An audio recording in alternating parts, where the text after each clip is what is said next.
On est de retour pour une nouvelle vidéo. Nono est avec nous. Salut Nono. Salut Sacha. Alors Nono, on a parlé que Enrique, ça y est en train de faire des choix, que ceux qui ne sont pas bons iront sur le banc. Il veut changer la hiérarchie des gardiens. Il a mis Safonov contre Lens, Donnarumma sur le banc. Il va remettre Safonov contre l'Atlético. Il y a de grandes chances que si Safonov fait une masterclass contre l'Atlético, qu'il soit le numéro 1 définitif. Ça pourrait amener des tensions dans le vestiaire, des tensions entre Safonov et Monsieur Donnarumma, comme il y avait eu avec Donnarumma et Monsieur Navas, ou avec Trapp et Areola, ou avec Sirigu, etc. Et à l'époque, c'est toujours les gardiens. Mais Nono, là, ce qui m'énerve chez Enrique aussi, c'est le manque d'intérêt pour trouver réellement un numéro 9. Il n'a pas l'air d'en vouloir. On a vu hier que Campos a pété les plombs dans le vestiaire. On a vu que Danso a mal parlé parce qu'il a dit que Paris Saint-Germain était favorisé par les arbitres.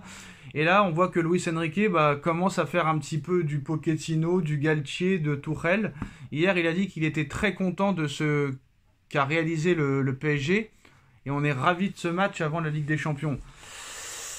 Oui, t'es content de la victoire, t'es content de ne pas avoir pris de but, mais tu peux pas être content de la finition, tout ça et tout. Donc qu'est-ce que t'as pensé de toutes ces histoires? Déjà, apparemment, Campos ne sera pas sanctionné, alors que n'importe quel autre coach peut-être aurait été sanctionné. Par exemple, Benatia, il a parlé comme ça, il a pris 3 matchs. Campos, il prend rien. Est-ce que Paris est favorisé? Est-ce que ça va amener des tensions dans le vestiaire de Donnarumma Safonov? Est-ce que Donnarumma aussi va ne plus calculer Enrique et aussi le critiquer en interne? Ça commence à revenir un petit peu les petites histoires quelques jours avant la Ligue des Champions. Eh ben au PSG, ça n'arrête jamais. Rappelle-toi, Galtier, à l'époque, Campos, à l'époque de Galtier, carrément, il était descendu sur le terrain. Il avait carrément fait l'entraîneur. Lui aussi, il peut péter un câble à chaque moment.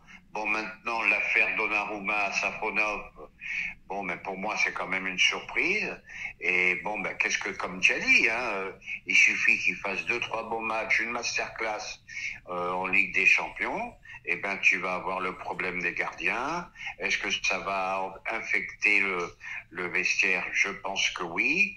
Donc, c'est compliqué. Et au salaire qu'a Donnarumma, ça peut durer très très longtemps, parce que malheureusement, je vois pas qui pourrait le prendre. Donc c'est un bien sans être un bien. Hein. Paris est-il avantagé par les arbitres, Nono? Danso hier a fait un peu la victime en disant que c'est toujours pareil avec le PSG, mais bon, on accepte, mais ça commence à être beaucoup. C'est vrai que le carton rouge contre Marseille, pour moi, ça ne méritait pas rouge, ça méritait jaune. Mais ça méritait rouge pour l'arbitre parce qu'il a vu la marque sur le torse de Marquinhos. Là, encore un rouge hier. Est-ce que Paris est favorisé par l'arbitrage, sachant que par exemple Benatia avait mal parlé, il avait pris 2-3 matchs et Paris, on leur sanctionne pas. Est-ce que Paris est avantagé par l'arbitrage, Nono? Bon, Nasser est dans les grandes instances du football national et international, mais il faut pas exagérer. Paris a fini plusieurs fois à 10 et là tu le vois, personne se plaint. Bon, c'est tout, carton rouge, tu sors, point final, c'est les règles. Mais de toute façon, c'est toujours pareil. Sans arrêt, il faut dire quelque chose sur Paris. Sans arrêt, sans arrêt, Euh, sans arrêt. Et ça commence à devenir insupportable. Hein. alors on a vu qu'aujourd'hui il y a la finale du Masters de Bercy et on a vu Donnarumma dans les tribunes avec Gonzalo Ramos. Est-ce que la présence de Donnarumma à cette finale prouve qu'il sera officiellement numéro 2 contre l'Atlético? Bon, peut-être pas. Ils ont quand même le droit d'aller voir un match de tennis. Je sais pas s'ils avaient une journée de repos ou pas.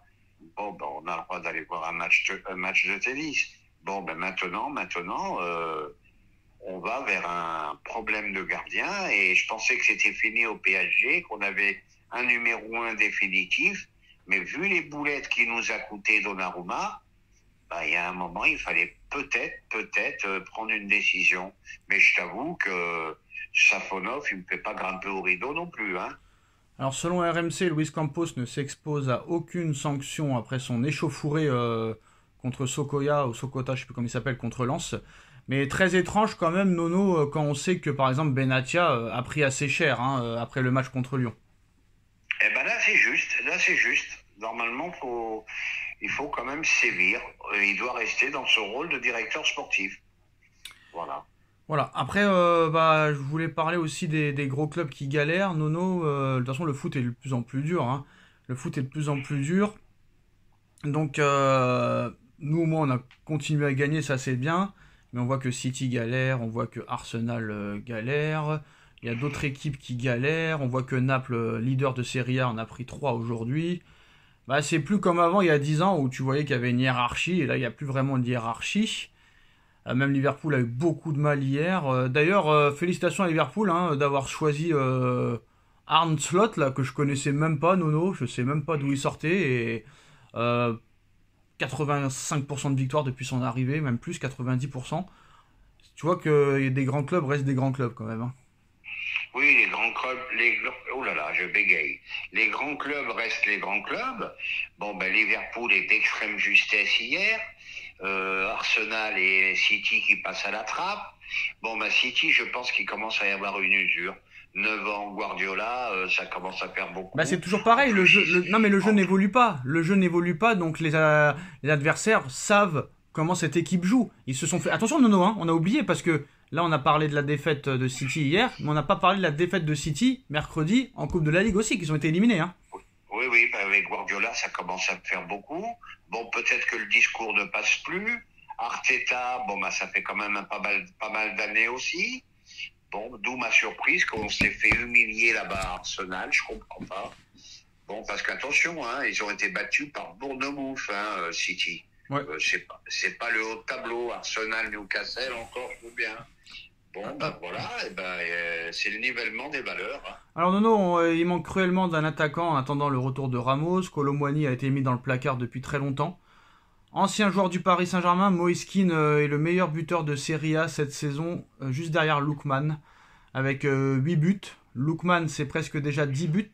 Est-ce que Paris a fait l'erreur, l'énorme erreur, et moi je l'ai dit hein, en 2021 que c'était une énorme erreur, est-ce que Paris a fait une énorme erreur en ne gardant pas Moise Kean? Déjà, moi il me plaisait beaucoup. Qui avait 19 ans à l'époque, hein.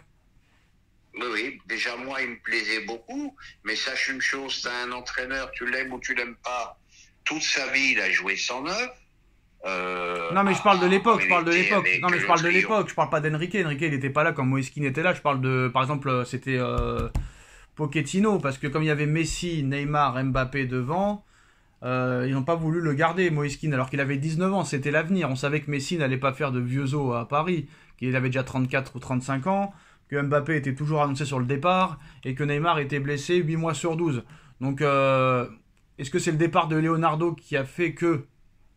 Parce que quand Moise Kean part, il y a Messi qui arrive aussi, hein, faut pas l'oublier. Est-ce que c'est le départ de Leonardo qui a fait foirer le dossier Moise Kean? Ou est-ce que c'est l'arrivée de Messi? Est-ce que c'est... Moi je pense que c'est l'arrivée de le départ de Leonardo, hein. Parce que c'est lui qui l'a fait venir. C'est lui qui... Voilà. Mais malheureusement, il était très prometteur. Voilà, moi je pense qu'il fallait le garder. Mais qu'est-ce que tu veux? C'est peut-être lui qui a décidé de partir aussi. Quant à Messi, Neymar et Mbappé, ben, tu te dis, je vais passer 9 mois de l'année sur le banc. Hein. Non, je veux une réponse en 3 lettres. Paris doit-il acheter un numéro 9 cet hiver? Ben, Paris doit l'acheter, malheureusement. Tu as un entraîneur qui a joué toute sa vie sans 9, à part Luis Suarez. Alors admettons qu'il décide de prendre un 9. Gyökeres, Lookman ou un autre? Ah bah je prends Lookman de suite. Il m'impressionne de plus en plus. Eh ben on finira sur ces belles paroles. Et ça reste un transfert raisonnable. Merci à tous pour cette vidéo et on se retrouve très vite pour une nouvelle vidéo. Et apparemment Marseille, Nono, les supporters marseillais disent que malgré que Paris les ait fracassés, Rashford pas Rashford, je confonds toujours Rashford et lui. Greenwood est meilleur que Barcola et il y en a même qui comparent Greenwood à Vinicius, Nono. Je m'arrête sur ces belles paroles. Hein. Voilà. Bon, ben moi j'arrête, je réponds pas à ça. Voilà. Faut mieux pas répondre des fois. Voilà. Tchuss. Allez, tchuss.